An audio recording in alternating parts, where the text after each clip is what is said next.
ആണ്ടുവട്ടം 2-ാം വാരം ബുധൻ.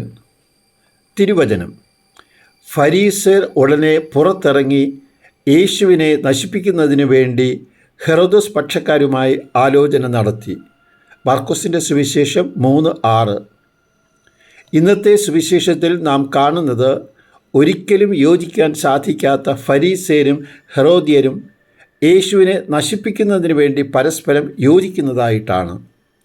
ഫരീസയർ ആത്മീയമായ കാഴ്ചപ്പാടുള്ളവരും നിയമവും പാരമ്പര്യവും മുറുകെ പിടിക്കുന്നവരുമാണ്. റോമൻ ആധിപത്യം എതിർക്കുകയും യഹൂദ സാംസ്കാരിക തനിമ നിലനിർത്തുവാൻ നിരന്തരം ശ്രമിക്കുന്നവരുമാണ്. ഇതിൽ നിന്നും വ്യത്യസ്തമായി എതിർചേരിയിലാണ് ഹെറോദ്യർ. വിജാതീയനായ ഹെറോദോസിൻ്റെ ഭരണം, റോമൻ ഭരണം നിലനിർത്തുന്ന രാഷ്ട്രീയ പാർട്ടിക്കാരാണ് ഹെറോദ്യർ.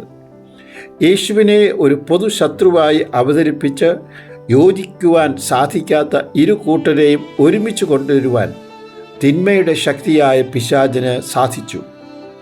നമ്മുടെ ഓരോരുത്തരുടെയും ജീവിതത്തിലും സാഹചര്യങ്ങൾ മാറുന്നതനുസരിച്ച് പുതിയ തന്ത്രങ്ങൾ മെനഞ്ഞ് നമ്മെ വീഴ്ത്തുവാൻ അവന് സാധിക്കുന്നുണ്ട്.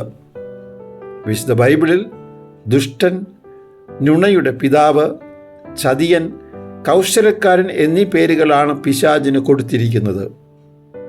വീഴ്ചയ്ക്ക് മുമ്പ് യേശു പത്രോസിന് കൊടുത്ത മുന്നറിയിപ്പ് നമുക്കിപ്പോൾ ശ്രവിക്കാം.